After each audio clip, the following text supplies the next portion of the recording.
Bernard Hinault et Greg LeMond, bien sûr, mais 30 ans après, Julien Alaphilippe et Tony Martin ont refait l'histoire à leur manière.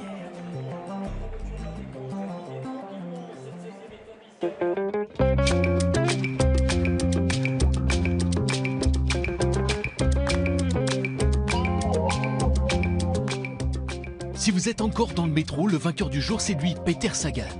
Si vous êtes déjà sous la couette, le maillot jaune, c'est lui, Chris Froome. Bref, la soirée commence en douceur, devant le film du Tour.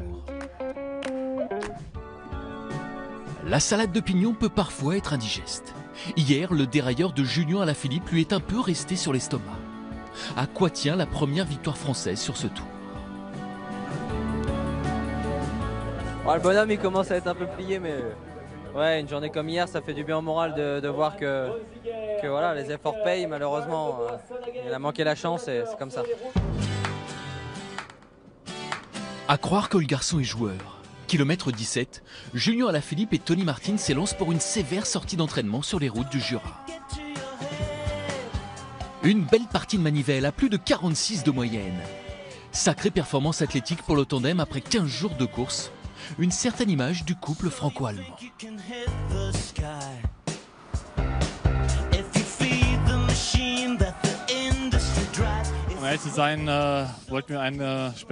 Pour être honnête, on voulait lancer une échappée de groupe. Et puis, on s'est retrouvés tous les deux avec Julien. C'est vrai que c'était un peu fou, mais ça a déjà marché dans le passé. Et c'est bien de changer un peu, de prendre des risques.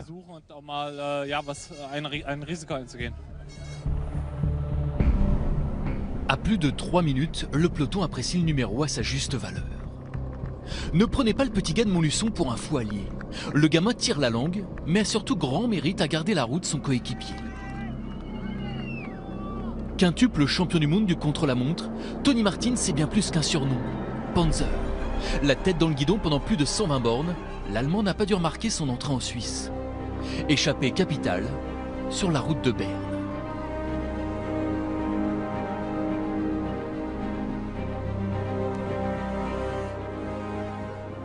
Honnêtement, aujourd'hui, je vais retenir que la performance de Tony, parce que c'était une grande leçon de vélo pour moi.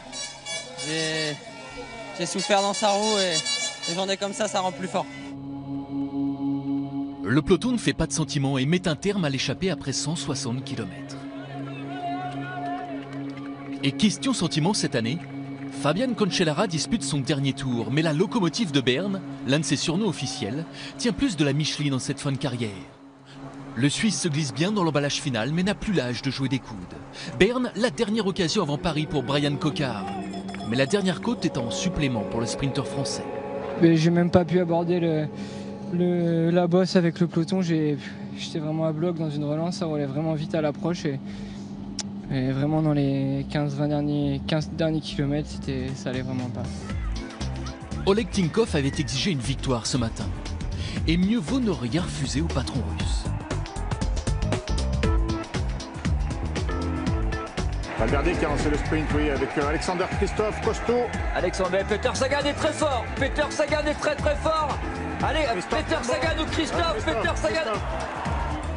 Ah mais non, Ah non, c'est Peter Sagan qui gagne. Ah oui, c'est Peter Sagan. Ah non, c'est Peter Sagan qui gagne. Ah oui, victoire de Peter Sagan, il faut la photo finish quand même. Il a oublié de lancer son vélo, Christophe. Christophe en Berne, le Slovaque est le premier surpris de signer son 3e succès sur ce tour pour 2 millièmes de seconde, moins de 3 cm. C'est juste incroyable. J'ai perdu tellement de courses d'un rien. Et là, je gagne, je crois au destin. Et aujourd'hui, la chance a tourné. De leur côté, Julien Alaphilippe et Tony Martin passent la ligne 12 minutes plus tard, devant la voiture balai, inséparable. Le premier Français du jour, c'est Romain Bardet, 13e du sprint et 6e du classement général.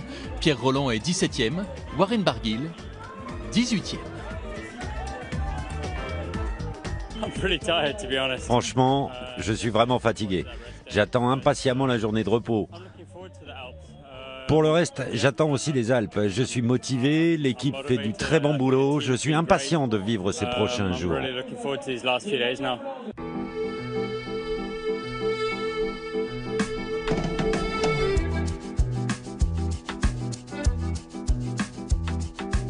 cherche le successeur de Bernard Hinault. Il y a quand même quelques années qu'un Français n'a pas succédé à le dernier vainqueur qui est Bernard Hinault. Et je pense que jamais on n'a connu une génération comme à l'heure actuelle de jeunes d'aussi grande valeur. Ils sont jeunes.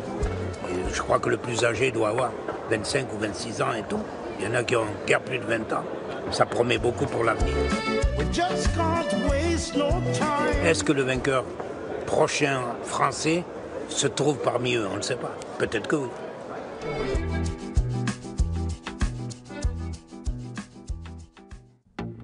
Demain, deuxième journée de repos pour le Tour. Quelque chose nous dit que Julien Alaphilippe va s'offrir une petite grasse matinée.